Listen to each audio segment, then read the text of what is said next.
You're listening to Women's Media Center Live with Robin Morgan.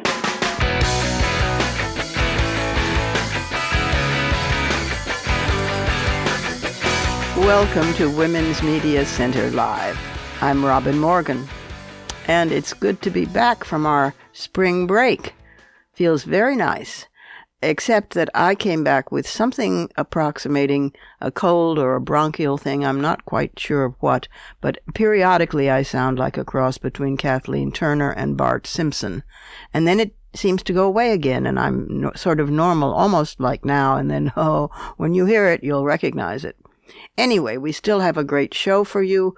The conversation today is with a woman whose life was filled with anomalies and who has dedicated herself skillfully to reconciling them with grace and love and an awful lot of lessons to be learned and shared. I think you'll find her fascinating. And there is Fighting Words, where I'm going to reveal where I was and what I did during spring break. And there is the Surrealism Corner. And before we do any of those things, you know where we have to go. We have to go inside the headlines.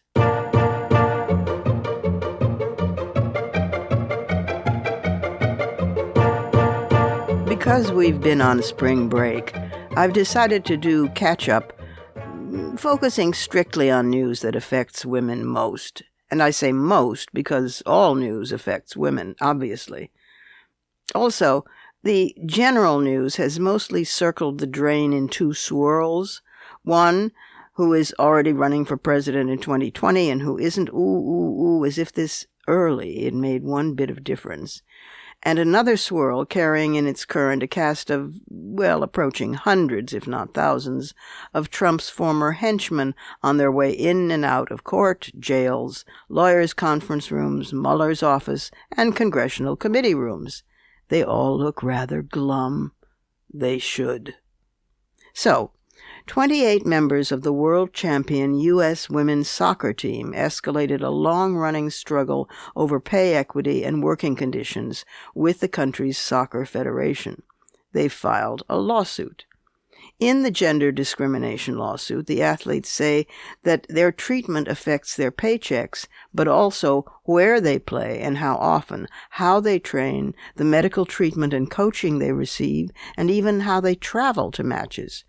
The players' long-standing battle with U.S. Soccer, which is both their employer and also the federation governing the sport in this country. Conflict of interest, anyone? Well, that position places them currently at the head of a growing movement of women athletes in basketball, golf, hockey, tennis, and including Olympic gold medal winners. That's a lot of muscle for the guys in suits in the corner offices and the glass boxes to resist for much longer, I think. Even the U.S. Senate isn't safe for women, maybe especially. In January, Iowa Republican Senator Joni Ernst revealed that she had been raped in college by someone she knew, acquaintance rape, and also that her ex-husband had physically abused her. Ernst, a far-right Trump supporter, unfortunately did not let these experiences inform her intelligence or her politics. She voted for Kavanaugh for the Supreme Court, for instance, while at the same time claiming that she believed Dr. Ford. Cognitive dissonance, anyone? Representative Katie Porter, Democrat of California, over in the House, has spoken openly of suffering domestic abuse in her former marriage. Now, another Republican senator, Martha McSally of Arizona, has revealed that while she was serving in the U.S. Air Force, she was raped by a senior officer.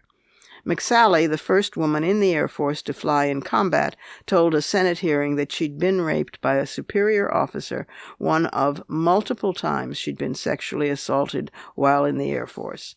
But the Air Force says it has no plans to open investigations into her revelations, and she herself expressed an unwillingness to participate in such investigations.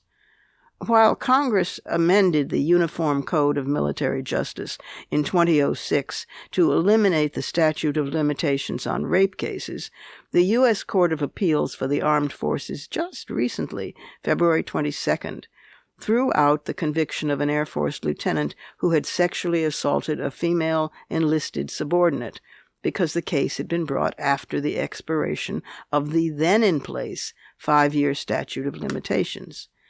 So the net effect is that only rapes that occurred after Congress changed the military law in 2006 do not have a statute of limitations for prosecution. A new study strongly suggests that breast size can affect how women exercise and even whether they decide to work out at all.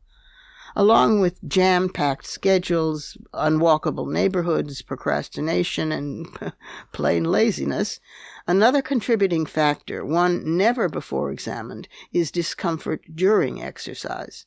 It's been examined when it had to do with pain or discomfort affecting men, whose genitalia were vulnerable to numbing bicycle seats, for example, or swerving baseballs. But breasts can joggle up and down by 7 inches or more, and also swing from side to side. Sports bras can reduce this, but rarely eliminate it. Large-breasted women are particularly vulnerable. Celeste Coltman, an assistant professor at the University of Canberra in Australia, led this study along with 2 collaborators, Julie Steele and Deirdre McGee, professors at the University of Wollongong, who also lead Breast Research Australia, BRA, that looks at how breast size affects lifestyle.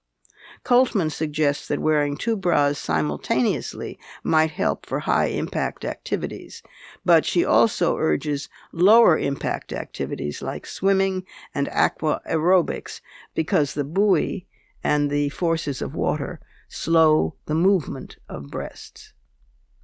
Now, as you know, I don't normally cover stories about Britain's royals. Not my cup of tea. But I do think that Meghan Markle, the outspoken 37-year-old divorced biracial American professional woman who is currently playing the role of the Duchess of Sussex and spouse of Prince Harry, has earned a news note. She appeared at a panel convened by the Queen's Commonwealth Trust in honor of International Women's Day, and she decided to discuss, ta-da, menstruation. She talked about the stigma surrounding the topic, about young women in many global South countries who cannot go to school or jobs during having their periods because they can't afford sanitary pads, and about certain traditions in Asia that require segregating a menstruating woman by herself for 4 days in a mountain hut because she is, quote, unclean. And when Markle was asked about feminism, she said that people need to let go of rigid conceptions of gender, and told a story about a campaign she undertook when she was only 11, lobbying Procter & Gamble to withdraw an advertisement for dishwashing liquid that she thought was sexist. Some of the palace old guard denounced this performance as a shocking bloody shame, but I think it's great. And one last sensible story. Virgin Atlantic female flight attendants no longer have to wear makeup, and they can wear slacks. This reflects a gradual shift in the aviation industry, which previously was infamous for focusing on female flight attendants' appearances and ignoring the sexual harassment thereby further provoked. Budget airlines have relatively more relaxed rules than established ones like British Airways, which only recently stopped its no-pants rule, but still requires female flight attendants to wear makeup. Now, really, would anybody care about the shade of a blusher or the lack of a mini-hem when riding one of those terrifying new Boeing 737 killer planes? Hell no. You want someone who doesn't care about makeup, who's wearing slacks for agility, and who knows how to get you to safety fast.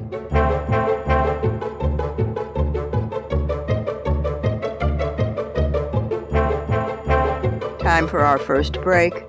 There's lots more coming up. There's the conversation, and there's fighting words, and when we come back from this break, Here's the surrealism corner. Ha ha ha ha.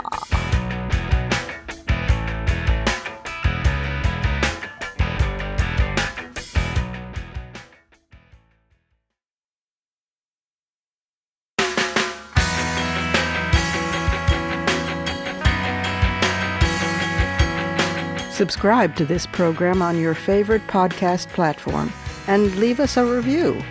Follow us on Twitter at WMC Live, like our Facebook page at facebook.com/WMC Live, and visit us at WMCLive.com for more information about our show and our guests. You're listening to Women's Media Center Live with Robin Morgan.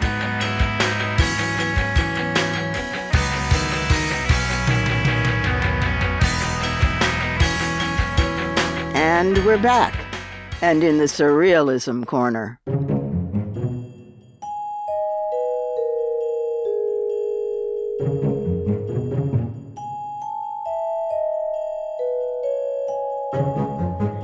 I wouldn't normally return to such a small item of absurdity in Trump world, except I had a staggeringly not profound thought about it, an insight, a non-insight. When Trump referred to the CEO of Apple, Tim Cook, as Tim Apple, and then afterward tried to claim he had really said Cook of in between the Tim and the Apple, only to have reporters slow down the tape to expose that as his 14th lie of that particular hour on that particular day, only when his Tim Apple gaffe had generated much hilarity did I have my insight. It's just that Trump believes everybody names things after themselves the way he does. Trump Towers, Trump Hotels, Trump Wines, Trump Universities, Trump Scams. He probably thinks that Steve Jobs was a socialist who believed that everyone had the right to a dignified labor. Boys will be boys, and oh dear, how sad that can be sometimes. Brendan Johnston, age 18, senior wrestler from the Classical Academy in Colorado, was a strong competitor moving closer to his great goal of winning a state title. But then, out of nowhere, he decided to forfeit. He had been slotted to wrestle a female opponent. Jaslyn Gallegos, a senior at Skyview High, said she respected his decision, but questioned why any wrestler of any gender would forfeit in the state tournament after making it so far. My whole thing, she said, is that I'm not a girl wrestler, I'm just a wrestler. So it's kind of, well, it doesn't hurt my feelings, but I do kind of take it to heart. Girls' participation in the sport continues to rise across the whole country, and this particular scenario is being confronted more frequently, although actual forfeits are quite rare. Brendan Johnston said, "There is something I really do find problematic about the idea of wrestling with a girl, and part of that does come, wait for it, from my religious faith." Johnston identifies as a Christian, but he's not an evangelical or a fundamentalist. He attends the International Anglican Church in Colorado Springs. He added, quote, "A part of that also comes from how I was raised to treat women, as well as maybe from different experiences and things." He also declined to wrestle Angel Rios, a junior at Valley High, effectively ending his high school wrestling career. Rios went on to place 4th at the tournament, and Gallegos placed 5th. It was the first time a girl placed at a Colorado State wrestling tournament. Girls wrestling is not a sanctioned sport in the state, so girls have the right to participate alongside boys. There's a pilot program that allows for a female state wrestling bracket, but Rios and Gallegos decided they wanted to compete against boys. High school girls seem drawn to wrestling, with nearly 17,000 young women participating nationwide. That's according to Amy Zerneklis, who's the deputy director for the nonprofit organization Wrestle Like a Girl. Brendan Johnston, meanwhile, says, "I don't think I'm looking at them, girls, that is, unequally. I'm saying that they're women, and that is different from being men." Johnston really says some things that give you deep thought. He says that if he had a chance to do it over again, he would do the same thing. As for Galagos, who started wrestling when she was 5 years old, she says even if Johnston won't compete with her, she knows other boys will, and proving them wrong is what she likes most to do. And in closing, our word in a different language that's untranslatable into English or requires multiple words to approximate its meaning, well, that word might be German for a few weeks running, since recently I came across a stash of great German examples. Have you, by the way, ever read Mark Twain's essay, The Awful German Language, and rolled on the floor laughing so hard you could not breathe? If you haven't, I highly recommend it. If you have, I recommend it all over for another rereading again. And here's today's word, Kummerspeck, Kummerspeck, Kummerspeck. You know how when you're worried or stressed or unhappy, you tend to snack a little cookie here, a croissant there. What the hell, let's make a bowl of popcorn with butter. Why not just bring the pint of Haagen-Dazs ice cream into the bed to finish it? Well, Kummerspeck, which literally means grief bacon, grief bacon, that is the excess weight that you put on in emotional overeating. So when the relationship goes kaput, or they hire an incompetent young guy to do what was your job with a starting salary more than what you're earning after 12 years at the place, you might just find that you've put on a few pounds of Kummerspeck. But don't worry. You can always change your last name to Jobs so that even ignorant egomaniacs can figure out that you're at least still employed. Sometimes the life of a woman can be quite surreal.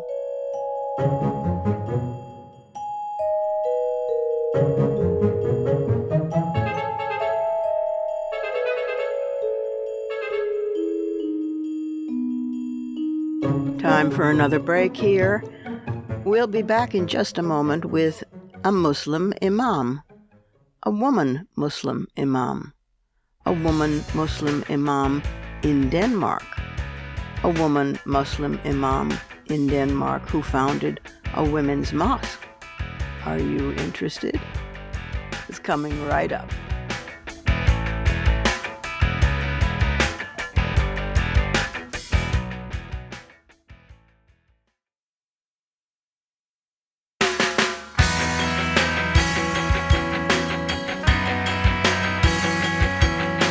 The Women's Media Center, founded in 2005 by Jane Fonda, Gloria Steinem, and myself, is a progressive, nonpartisan, nonprofit organization working to make women visible and powerful in media. You can learn more about the WMC at womensmediacenter.com. You're listening to Women's Media Center Live with Robin Morgan.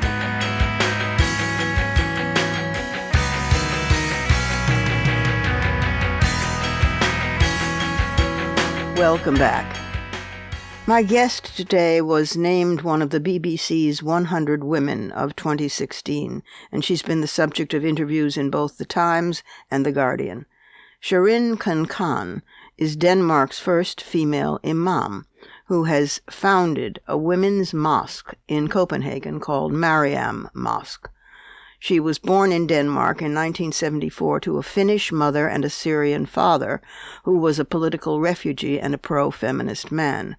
She studied in Damascus and returned to Denmark in 2000, and she sees herself as being born between two worlds and considers her goal that of reconciling opposites.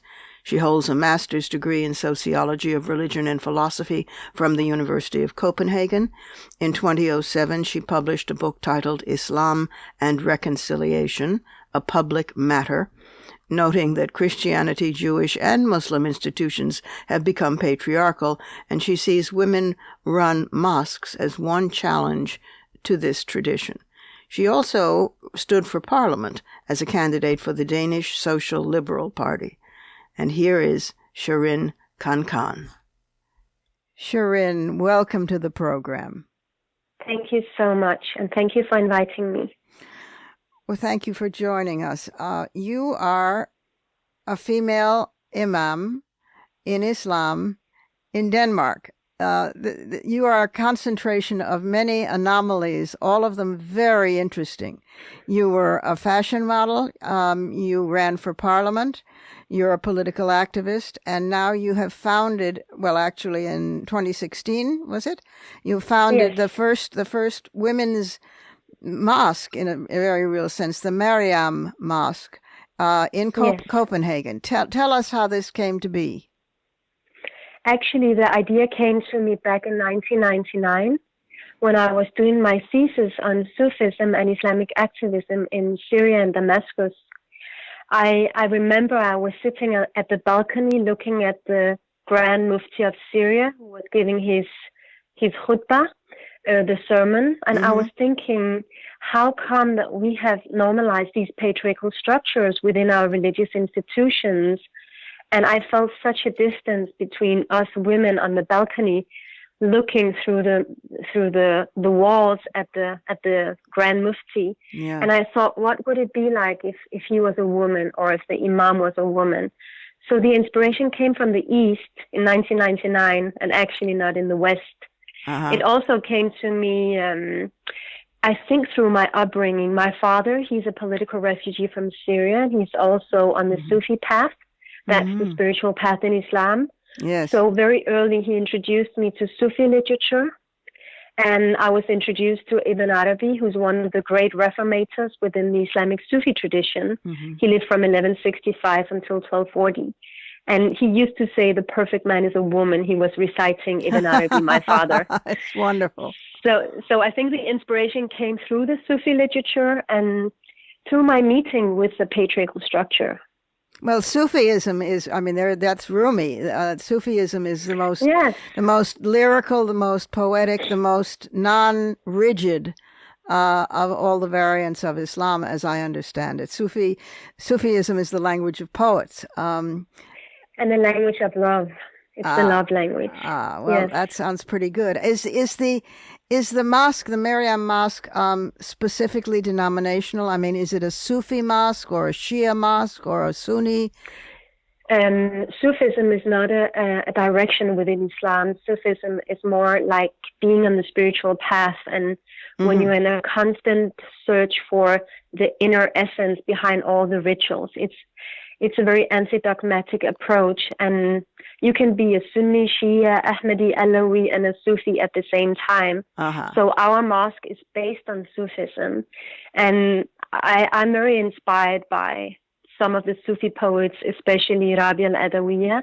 Yeah. It was a woman who died in 801, and she laid the fundament for Sufism. She was one of the women who laid the fundament. And she said, it's a very beautiful poetry where she says, I carry a lamp with fire in one hand and a bottle with water in my other hand. And with these two things, I shall set fire to heaven and turn off hellfire so that the travelers towards God, Allah, can see the true light. And then she says, God, Allah, if I worship you because I long for paradise, close the gates of paradise in front of me. And if I long for you because I fear hellfire, let me burn in hellfire. But if I long for you for your mercy alone, may your mercy and love be upon me. Oh, it's so sane. Yes. It's so beautiful. All patriarchal religions should learn from this. I think it's the essence in Sufism, because to me, Sufism is about deconstructing all the manipulated dichotomies that we people construct, dichotomies between East and West, Islam and Christianity, or being a faithful Muslim believer and a secularist. So we actually try to deconstruct these manipulated dichotomies. Well, you're not only constructing in its place a women's safe space, but it's an activist feminist space as well. How did that come to be? I mean, from the path of being a political activist, electoral when you ran for parliament, or being a fashion model. I know that I guess you're I was never a fashion model. Oh, you were not? Okay. No. Then we have to criticize The Guardian and a number of other sources that we consulted. You're very beautiful, and I guess they assumed you'd been a model. Thank you. I did one hair commercial many years ago. It was very sober. And you got stuck with the label of being a fashion model. Oh my yes. God! Well, it's an exaggeration. I never was. It made a good story, unfortunately. Yes. Yes. And I this can't have been an easy path. However loving and merciful and inviting Sufism is to become a woman imam.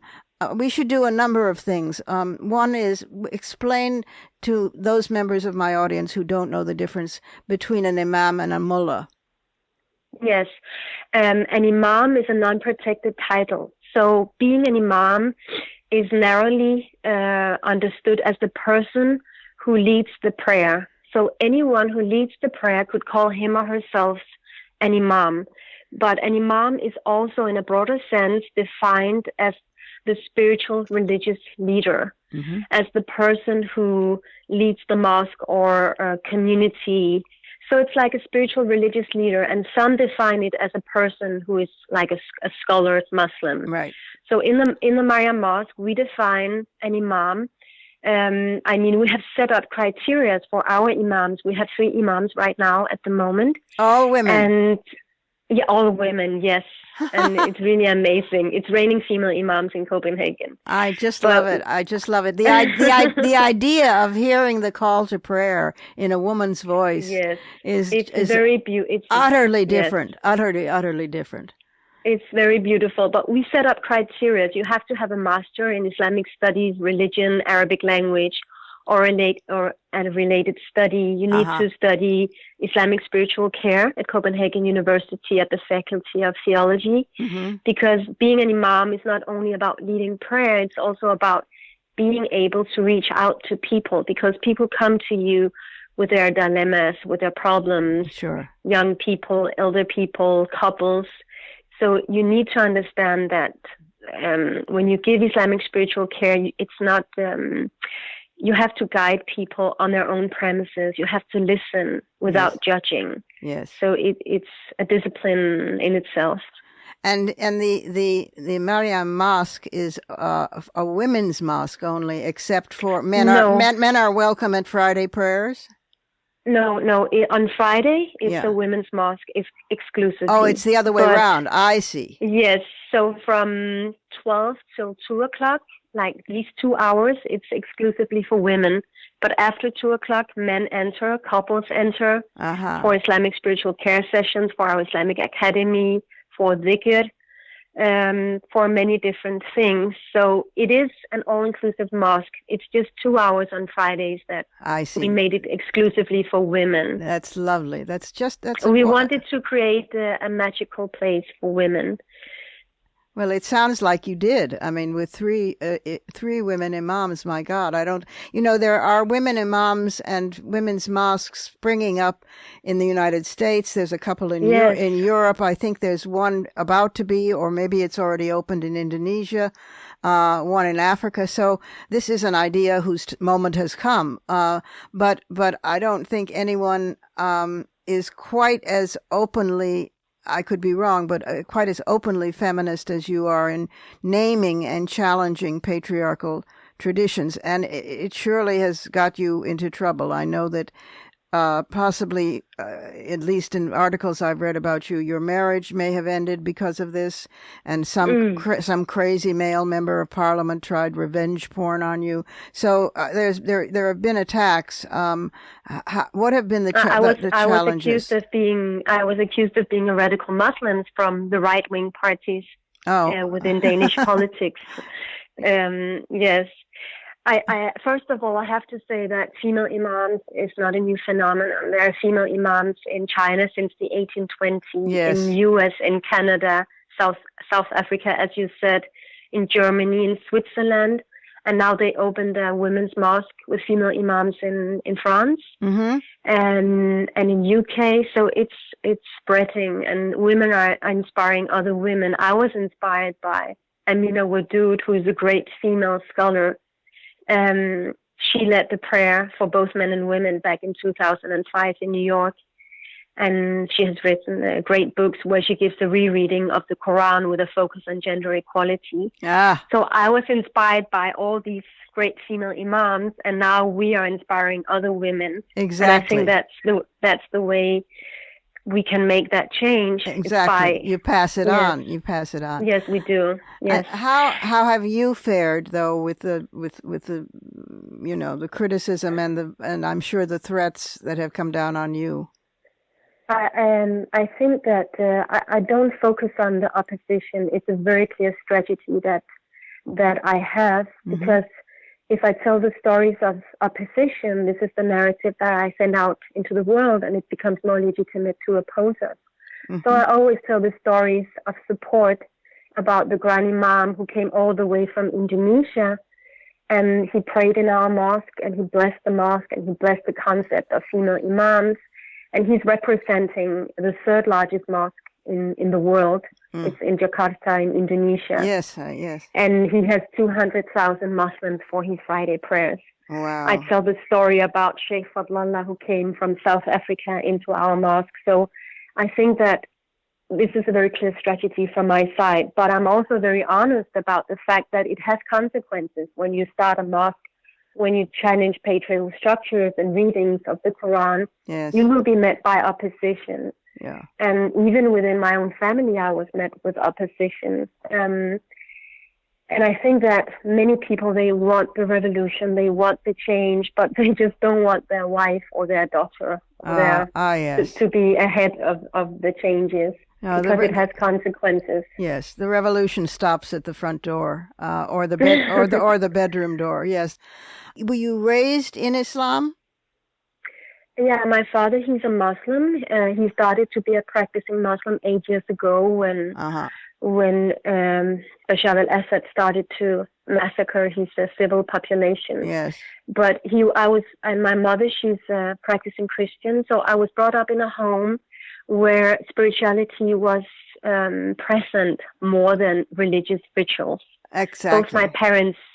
Both my parents have a very spiritual approach to their religion. Yes. And they always focused on the things that unite us as a family.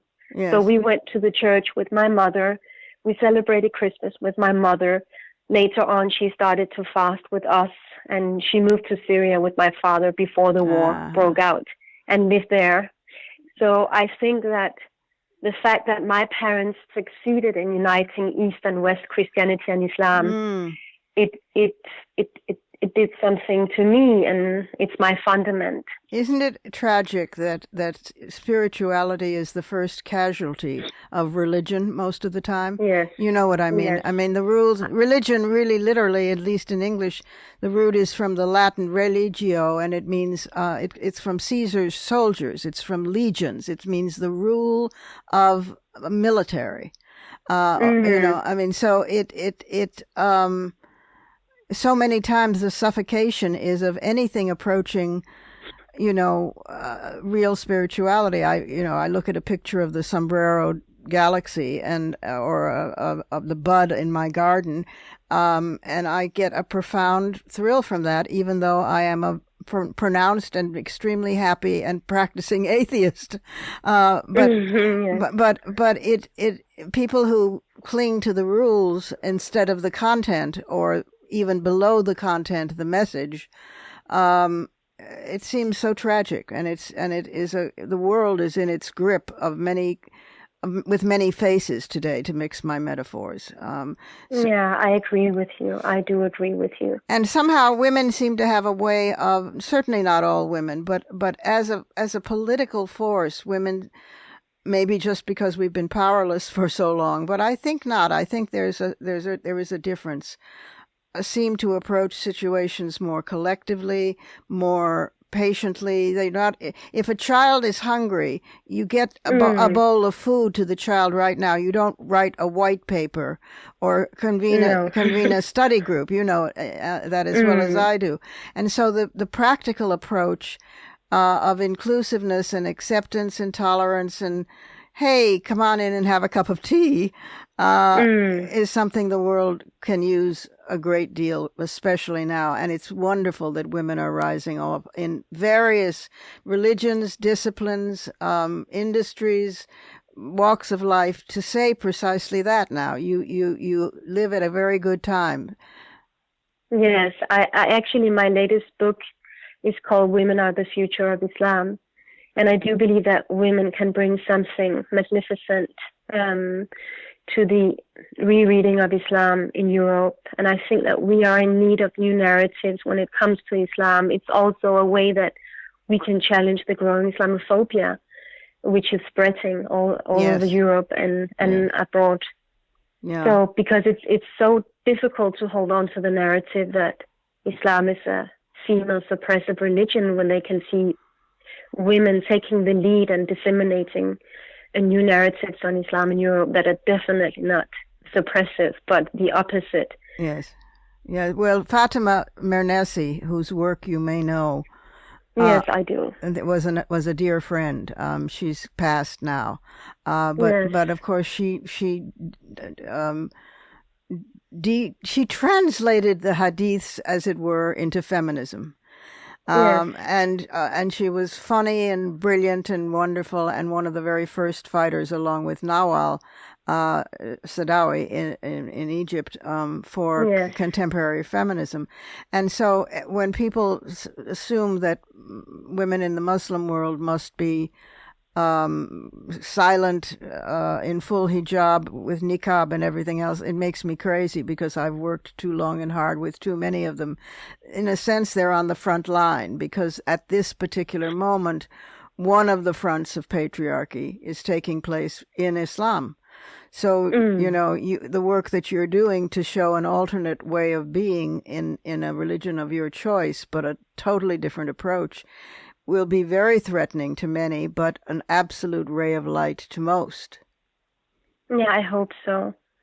I think that somehow progressive Muslims, or the modernist approach where we try to reread the Quran with a focus on gender equality and according to our times and our societies, somehow we have become a greater threat to Islamophobes than Islamists are to them, because we are actually able to change the narrative. Yes, that's true. And I think that's quite interesting. When I led the first Friday prayer in the Maryam Mosque, and I was preparing myself with my Galabiya dress that I got from my father and my scarf, which I wear when I lead the prayer, my 4 children were with me and they were watching me. And my youngest daughter had a friend visiting our house, and she was a non-Muslim, a Danish girl with blue hair and light hair, blue eyes and light hair, and she whispered into my daughter's ears, "What is an imam?" because she heard the word all the time. Right. And then my youngest daughter, Halima, at that time she was 5, she said, "Don't you know, an imam is a woman who is doing great things." Oh. So it gives me a lot of hope, this story, because it is possible to change these patriarchal structures. Female imams was also a part of our Islamic tradition. Great women who were acting as female imams at the time of the Prophet. Well, there would have been no Muhammad himself, no prophet, without Khadija and Aisha. No, that's true. Aisha, she actually led the prayer in the house mosque of the Prophet after he died. More importantly is, I think, is the need that we can identify in our societies, and some of the needs that we have identified in Denmark, and I think they're present all over Europe and elsewhere as well. It's the problem concerning, or the dilemma concerning, interfaith marriages, when young people fall in love across either national identity or religious identity, and there is a consensus among religious leaders around the world, Muslim leaders, that a Muslim woman cannot marry a non-Muslim unless he converts. And because of this, we have a lot of young people who are trapped and they cannot marry the one they love. And in the Mariam Mosque, we conduct interfaith marriages, and how we do beautiful. believe that it's legitimate according to the Quran. So it's a way. I think it's so important as a religious spiritual leader that we try to find Islamic solutions to these existing problems in the youth. I mean, I myself, I have 4 children. I have 2 girls and 2 boys, and I know that there is a possibility that my 2 girls will grow up and fall in love with a non-Muslim. So, and the father of my children, he would say that it's never going to happen, because he would say that he raised his children so well and his girls so well, so they will not even dream or think about falling in love with a non-Muslim. And this point of view, it's not rare. You find it among some religious Muslims, some religious Jews, religious Christians. Some religious Jews, they don't even dream about falling in love with it's not a feature of Islam. It's a feature of strict religionist or fundamentalist interpretations of religion. It is. And women in any situation, whether there are women rabbis, women imams, the women who are trying to become priests, if they choose to try to change that structure, even though that's not my choice, I stand with them and behind them and beside them, because they, as you, for example, are just trying to do your work, but you are perceived as a threat both to Islamists, strict interpretation of Islam, patriarchal interpretation, and to Islamophobes. So you're which means you're doing something very principled, because both of them are threatened by you. Yeah, and both of them manipulate dichotomies between Islam and the West. That's right. And Islam and the West, yes. I know you've also taken a stand at the Mariam Mosque against FGM. Yes, we do. We have constructed 9 theses of Muslim reform based on Islamic principles of justice. It's women's right to serve as female imams, women's right to Islamic divorce, women's right to interfaith marriage, a fight against female genital mutilation. It's really scary how many girls and women are subjected to this horrific practice around the world. I think that the number from 2016 were around 200 million. I know. That's a lot, and it's both within Christians and Muslim cultures. Yeah. We also fight the growing Islamophobia and the growing anti-Semitism. We give a rereading of the Quran with a focus of gender equality. We try to spread Sufism and Islamic pluralism, and we support the rights of homosexuals and fight against the hate crimes against them. So these are the 9 theses of reform. And 7 out of the 9 theses are already implemented in our daily practices. How wonderful. But the practice concerning the fight against female genital mutilation, we haven't reached to that yet, but it's something that we would like to focus on in the future. Right, yes. Because it's, of course, not religious at all. I mean, it's not religious. Yeah. It has nothing to do with religion. It's a barbaric practice. We've been fighting that. We've been fighting that for the women's movement has been fighting that for at least 40 years now. And we're making progress in many governments that have now ruled it illegal, that used to consider it. What we met with was, but it's a tradition. But whose tradition? It's not a woman's tradition. It's a patriarchal tradition. No, it's a patriarchal. Yes, it is, and it's incredibly destructive. It is. Besides my work in the Mariam Mosque, I'm also the founder and leader of the Exit Circle. I founded it in 2014, and it's Denmark's first self-help groups for people subjected to psychological violence and religious control. And it's for everyone. It's a universal plague. And I have met women who have been subjected to female genital mutilation. It was a woman with a Christian background. Yes. So it's really devastating. Yeah. And the consequences are as well. There's so much work to be done. Take a few minutes before we have to go and talk about your book. And when will there be another one? Actually, it's my fourth book on Islam, and it's called "Women Are the Future of Islam." Uh-huh. It has been published in France, UK, Finland, and it's going to be published in Spain and India as well. And the book is it's about the institutionalization of Islamic feminism. Mm-hmm. So I try to describe our journey of how to build up a mosque from scratch, from nothing. Mm. And it was not a bright idea I had 3 years ago. It's 15 years hard work, and I try to describe the journey of this kind of Islamic feminism, the consequences, and yes. So it's about Islamic feminism. Thank you. Yeah, and thank you for your work. I just wanted to end by a very funny story, if there is time. Yes. Go ahead. Okay. I told it several times. It's really a lovely story. It's my two boys. They love to play chess, and I asked them recently, do you know the meaning of checkmate? In Danish, it's called skakmat. Uh-huh. And they told me no, and I told them that checkmate, it descends from the Persian shahmat or Arabic sheikhmat. Right. And the sheikh, it's the ruler, it's the king, it's the leader, main leader. And mat, it means that. So my daughter, she said, be aware, Muslim brothers, the sheikh is dead, long live the female imams.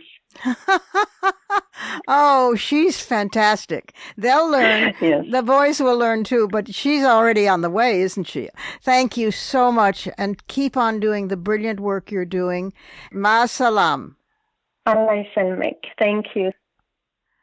And now we have to take our last break before we return in just a moment with some fighting words.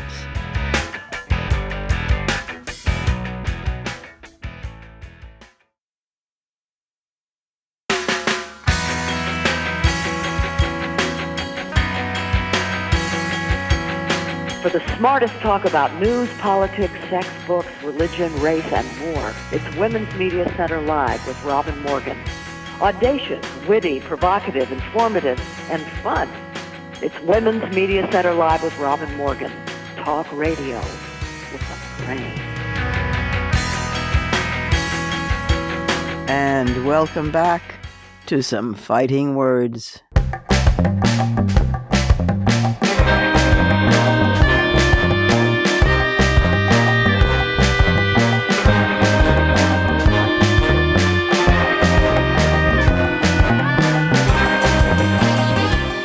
I've been so historical recently in this segment that this week it's time to bring ourselves up to the present.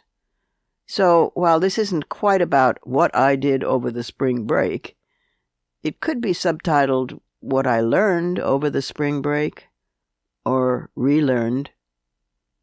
It all started with an email out of the blue from someone at the great haute couture institution of fashion, the legendary House of Dior in Paris.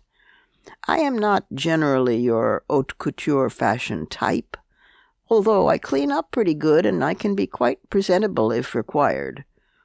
And then this email arrived. It was from someone I had read about, the first woman ever to become the artistic director of this bastion of fashion, Maria Grazia Chiuri, who had worked her way up from the fabric floor under the teachings of Italian designer Valentino, and whose radical vision of fashion and stubborn hard work had landed her in this position of great power at this revered French house. Now she wanted me to collaborate with her on feminist T-shirts.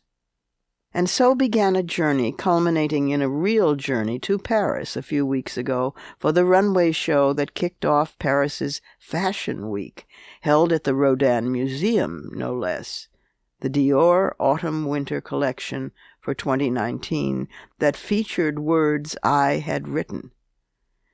Regular listeners to this program know that I am a creature of words, that words, as the dear late Ursula K. Le Guin phrased it, are my matter.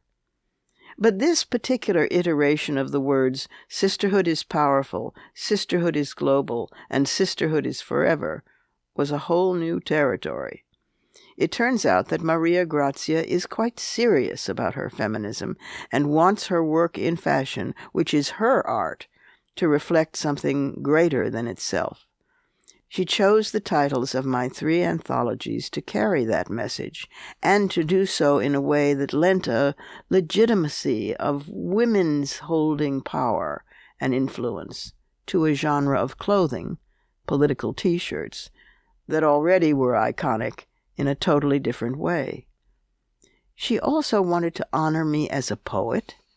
She wanted me to come to Paris for the debut of the collection, and the Sisterhood is Global Institute, which I co-founded with Simone de Beauvoir and women from 80 countries when that anthology came out in 1984, would profit from this collaboration. Now, you have to understand some things here. One is that we poets are, if ever, only honored by a handful of other poets, and by the general society only when we're safely 6 feet under. And we feminists who establish institutes that manage to scrabble on and survive and keep going 35 years later, working with grassroots women around the world on issues like FGM, economic survival, trafficking, violence against women, changing legislation. Well, we spend a considerable amount of our lives fundraising. And that's at a time when supporters are understandably pouring their donations into political campaigns to unseat fascism in our country. Well, at that time, fundraising for NGOs has become all the harder. So, somewhat like Cinderella at the ball, fearing that everything would turn into pumpkins at any point, off we went to Paris.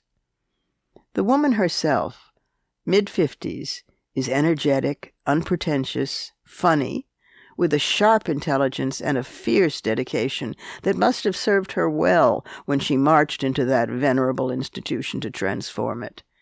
She surrounds herself with other women, always a good sign, including lots of younger feminists, plus her own 22-year-old daughter, all of them strong feminists, and what's more, she listens to them when they advise her. She has a great laugh. It soon felt as if we had known one another for a long time. And so it came to be that I sat at a front seat beside the runway set up in the Musée de Rodin and watched an exquisitely diverse palette of models walk by proudly wearing shirts proclaiming that sisterhood is powerful, global, and forever. Fighting words indeed. I made a new friend and got a trip to Paris into the bargain, and I learned all over again something I had known and forgotten before. 1. Women holding and wielding power and influence, if they commit to using it on behalf of other women as well as for themselves, that's a very good thing indeed. Surely we want more, not less, of such women. 2. A stereotype is always a bad thing. We recognize them mostly when they're about those suffering from oppression. But a stereotype about a designer who, after a lifetime of work spent learning her craft as an art, and then wishes to use it for purposes benefiting all women, a stereotype about reducing such a person to being superficial, is as invidious as any other stereotype. 3. When you have a chance to go to Paris in the early spring, even if only for a few days, for God's sake, take it. And 4. When you have a chance to make a new friend, for yourself and for feminism, celebrate it. The ironic postscript to all this is that the media coverage on and offline about my attending the show in Paris and of the T-shirts was staggeringly wide, from Bangalore to Buffalo, Rio de Janeiro to Russia, and everywhere else, and I doubt that the word poet has been spoken or written so widely on the world media in segments of news, politics, and Vogue, and Harper's Bazaar, and Elle, perhaps ever. Go poets! That's pretty satisfying, too. Those are my fighting words. Add yours on Twitter, and remember to tag us at WMC Live and use the hashtag #FightingWords.